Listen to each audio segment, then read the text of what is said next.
I read some of your restaurant reviews, and I share them myself. It's an amazing place, it's amazing food, but it's in Tianmu. If it's not across the street, it's too far.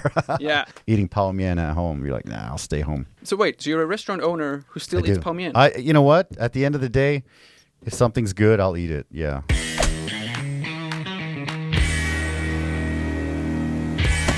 Hi everyone and welcome back to another video, this time with no one else than Eddie himself from both Eddie Cantina and Eddie Live. Short summary, he is running a very successful restaurant, and from this restaurant also a super interesting podcast YouTube channel, which if you have missed it, I have had the honor to partake in as well. That's right, episode number 115. Yeah. Oh, wow. That was you, man. That was you. Yeah. Sadly, here on this channel, we've actually stopped with these hot wings because I just couldn't take it. You couldn't take it, yeah. Instead, we have something else, which is 100% berry juice from Sweden. Before we get started and talking a little bit more about that, who is Eddie and why is he in Taiwan?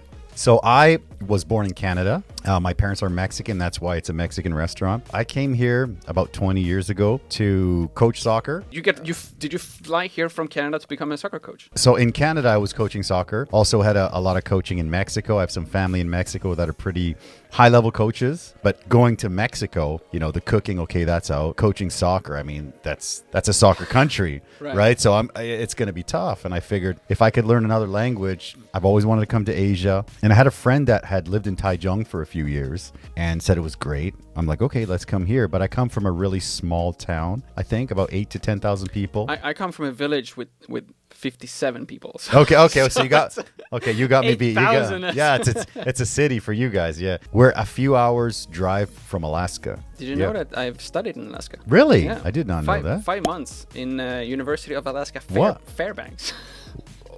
Okay, what were you? What did you go to Alaska for? Yeah, I asked myself the same question. Okay. So you went. Okay. Yeah. Go Nanuks. The funny thing is, one of my best friends growing up was Taiwanese, a Taiwanese Canadian guy. Since we were kids, you know, you'd go into your lunchroom and we would trade lunches. So I'd be eating like chow mein and stuff like that. And he'd be eating like tacos and stuff like that, beans and rice. Because I'm like, oh man, beans and rice again. And he's just like, oh man, chow mein. And I'm just like, ooh. Want to trade? He's like, yeah. So good friends. And the funny thing is, he's Taiwanese, and when he comes here, I get to show him around Taiwan, around Taipei, which is pretty cool. Oh wow, that's cool. So yeah, he has come to visit you. He's come. He has family here, right? Oh, okay. Because his parents are from here, so when they come to visit the family, they come and see me, and I get to show them around and stuff, which is cool. I've been in Taiwan about 20 years, man. 20 years. I came here when I was 23, so I'm 43. 43. Yeah, that's the math. Quick math. That's the math. Yeah. Do you still remember like your first day, your first week coming here to Taiwan? Sure, of course. Yeah. Was that already in Tianmu? Did you No. Tianmu, no, definitely not. Tianmu's like Beverly Hills, man. No, definitely. You don't start in Tianmu. Some low-key bragging, I'm in Tianmu right now. Don't think that you can just come to Taiwan and go straight to Tianmu. No, I started in Tuchen. Every day was like a mission to I don't know what to eat. I speak no Chinese. I'm kind of walking around looking in, and I'm just like, looking at what people are eating and just like, oh, that looks good. Okay, I'll try that. And sometimes it was great, and sometimes it wasn't that great. Came here like 20 years ago. Yes. Now you are running a successful restaurant. Yeah. What have been the stepping stones on the way? Sure. And more specifically, how did you decide to start with Eddie Burrito? Whoa, you did your homework. I did my research. You did your homework. Okay. I haven't changed my cell phone number in the whole time I've been here. Sometimes I'll get like random calls and they're like, hey, I'm in Danshui. I can't find your stand. And I'm like, what? And I'm just like, we moved. And they're like, oh, damn, I must have missed you. When did you move? And I'm like, about 15 years ago, And they're just like... Oh, I'm like, come to Tianmu. We got a restaurant. We still have burritos. And came here. I was teaching. I was coaching. I really enjoyed it. I did that for about 5 years. I met my wife. I took her out to the Spanish restaurant and she loved it. And we were just kind of hanging out. And I really liked her and she liked me. But we were just friends. And marriage came up somehow. It was weird. It just came up. But, we were just, and I'm like, yeah, I'll probably get married eventually, whatever. And she's like, well, me too. But, nobody wants to marry me. This is like a typical example of like guys never getting the hint. Yeah, guys are kind of like, that doesn't make sense. And it's just like, I'm like, oh, Oh, okay, yeah, like a caveman, like right. So I'm like, okay, great. So eventually, got like a ring and stuff like that, and it's so hard to pick. Was it you're explaining it as if like this was later that week? No, it wasn't. No, it was like- no, it wasn't later that week. It was I would say within maybe 6 months. Within 6 months, So we wait, were so friends wait. for years. Yeah. Okay. Oh wow, so 6. We were friends for a long time. Okay. But yeah, it worked out pretty good. So, anyways, how does that relate to the restaurant? Yeah, we're getting a little off topic. We're now. getting off Interesting topic. story, but Her dream was to open a coffee shop. She loves we're still off track. yeah. So there we go. So open a coffee shop. I told her, my mom's food, my food. Maybe we try with that. We don't want to open a whole shop and then go bankrupt or whatever. So let's open a stand. How do you get a spot in a night market? Because we have no idea. And I said, okay, cool. How do we find that out? And she said, well, this old guy here selling sausages owns the building. And he's like, yeah. I own the building. $33,000 a month. You get your one ping. 33. And That was actually a lot more expensive than I thought. it's expensive. And that was 15 years ago. One Right. ping, $33,000. So we went home and we thought about it. We just said, all right, let's just do it. Not ready. Nothing is ready. No idea. No equipment. And we had a few weeks to go to Ximending and just buy some equipment. I had some friends that were in the restaurant business. Ximending is the night stall So equipment. place. Ximending, if you're ever looking for equipment for a stall, Huanhe North Road, Huanhe Beilu. We bought everything, started going home and just practicing the food and inviting friends over. And the first few burritos we made were awful. And I was like, oh my gosh, we already paid. I was just going to ask, what they were awful. What Yeah. was your experience at that point? Just cooking with mom. Just cooking with mom, man. And your mom is, yeah, And you're so good. You're the best chef in the Yeah, world. exactly. You're the best. You're the best. You should open your own Oh, restaurant. this is what you should do. And I'm just like, oh my gosh. And when you're working with mom does all the hard stuff. Right. And you're like, I'm a chef. Yeah. So I had to start doing all the hard stuff. And we made our own tortillas. I didn't have a machine, so we were making all the tortillas by hand. First Saturday we opened. I'm looking down the street and there's this guy who looks Mexican. And I'm like, oh no. I'm like, oh no. I'm like hiding. And we have like the big Mexican flag hanging there. And I'm just like, oh no. Where are you from? I'm from Canada, right out Just from like, oh no, and he comes by and he's just like, hablas español? And I'm like, oh, sí, and he's just like, oh yeah, I'm from Mexico. He's like, yeah. I'm You like, speak Spanish, I Yeah, think. speaking Spanish You with him. speak Sure. Spanish. Okay. So I'm speaking Spanish with him. And then he's just like, oh, cool. Yeah. I'm just opening a restaurant in Zhongli. I'm a chef from Mexico. I'm like, oh, shit. Man, I'm like, okay, well, yeah, this is our first weekend. So, and then, yeah, he ordered food. He's like, yeah, it's good. And we were friends for a while. He left a while ago. Taiwanese, they will love to try something new. Got something new and you're like, oh, it's from Sweden or it's from a country that they recognize. They're like, yeah, let's try it. So at the time, a lot of people were trying it. We figured, we're going to re-sign the contract for a year. And we looked up the street and in a much less busy area. And you get the restaurant, second floor apartment, and the third floor, which was a rooftop, for $36,000.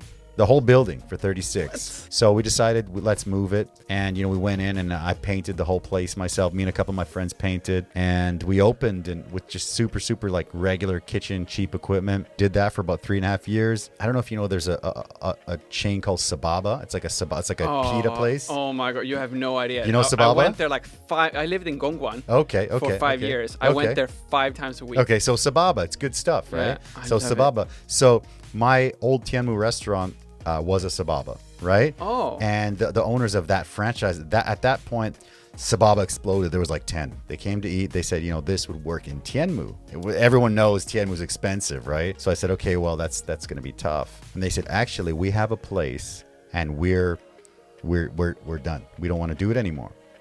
So next Tuesday, come and look at our place and let's work it out. We worked out a deal. We got a really, really good deal on it, really, really cheap.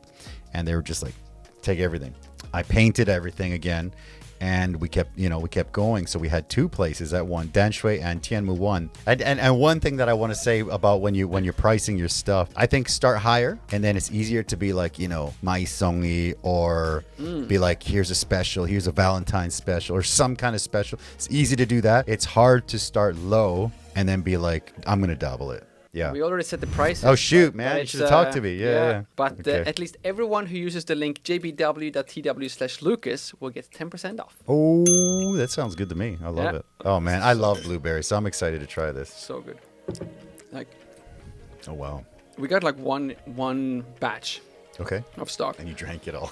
No, Did this you? is No. the thing. Okay. I couldn't even get a bottle. We have no idea how fast and like how much inventory we need. Yeah, So like of just course. take a pallet of each. Yeah. And we're like, this should give us like at least 3 months to figure things out. Okay. Maybe like 6 months if they sell bad. Okay. We sold out the inventory in 6 hours. 6 hours. The video was released at 6. Okay. At midnight, we had sold out, and the website had crashed twice. That's awesome. Crashing So- the website. so, Wow. yeah. Wow. This is great, man. I like this. As a foreigner Mm-hmm. in Taiwan, what were some of your early struggles that you remember? Any advice that you can give other foreigners who are considering moving to Taiwan and start any kind of career? If you're going to come and teach, I would go to like a big school. I know how to speak the language and I know how to teach it, but there's no method to my madness at the beginning. But you go to a big school for a year, they've got everything set up. They're organizing your stuff. You got the books and follow this and do this. And this is how you do your morning exercises. You do all that stuff. You know, you get the training. And when you go, you can get your private lessons and stuff like that. You know what to do. Instead of just saying, hey, you know, what do you want to do today to the kid? There's kind of like, there's an outline of mental outline where you could get it done. What about the settling into Taiwan in general? Just, I think, try it. Just go try. It's not going to be the same as your hometown. It's not going to be the same as Canada or Sweden. It's not going to be the same as the US. You're going to complain sometimes for sure. If you can learn the language, it helps a lot. I think the people in Taiwan are really nice, really sweet, really friendly. Women are beautiful. The guys are nice. I mean, it's a great Women place. are beautiful. The guys are Well, nice. I'm not looking at the guys, right? I'm not looking at the guys. The women are beautiful. I mean, everybody's nice. The jobs, it's definitely going to be a pay cut. People that are engineers and stuff like that in other countries, but when they come here, the engineer pay and then the teaching English pay, the English one's higher. Yeah. So everyone just teaches English. What's something that has surprised you after moving to Taiwan? It reminds me of Mexico, like a pretty big food culture, a night market culture. So when I came here, zero culture shock. Aside from the working, where you're kind of getting, treated not the best sometimes at certain places. That was surprising because Canada is not like that. Mm-hmm. But aside from that, it was great. Walk down the street, eat whatever. Pretty cheap. You can be cheap to eat out in Taiwan. It can be expensive if you're going to Western restaurants 3 meals a day, then it can be expensive. When it does come to Taiwanese food then, what would Yes. you say is your favorite Taiwanese food? My favorite is Kung Pao chicken, Gong Bao Ji Ding. Oh. Right? I know every foreigner loves that. We all love Yeah. that. Kung Pao chicken, Gong Bao Ji Ding. That was like my diet. What I did was, my first 6 months in Taiwan, Yeah. I didn't realize Every you day. can get it with rice. Okay. So All 'cause right, going in Sweden keto it's like style. you order a Yeah. dish, Yeah. and you always get the set. Okay, yeah, sure. So I just went there and it's like Gong Bao Ji Ding, and like Yeah. it's great. Yeah, it's great, But I yeah. open it up and it's like there's no salad, Yeah, no yeah. rice. Yeah. So I took Gong Bao Ji Ding, and then I went to like Carrefour and I got like canned corn, Okay. and I took like a whole can of canned corn, Just dump it in there. just dump it on top of it, and that was like That was your the only staple. thing I ate for like my first 6 months. Because it's delicious, right? So good. If you look at your other career as Yeah. a YouTuber, Yes. who is a guest you have not had on yet, but that you kind of want to see in the future? Oh wow. Okay. I've had a lot of people on that I've wanted to get, but there's a few. So, It's okay. I can go back. I can do it again. Anytime. Yeah. There's the chef of a restaurant called Raw, who's like the super Taiwanese Michelin chef. I'd like to get him on.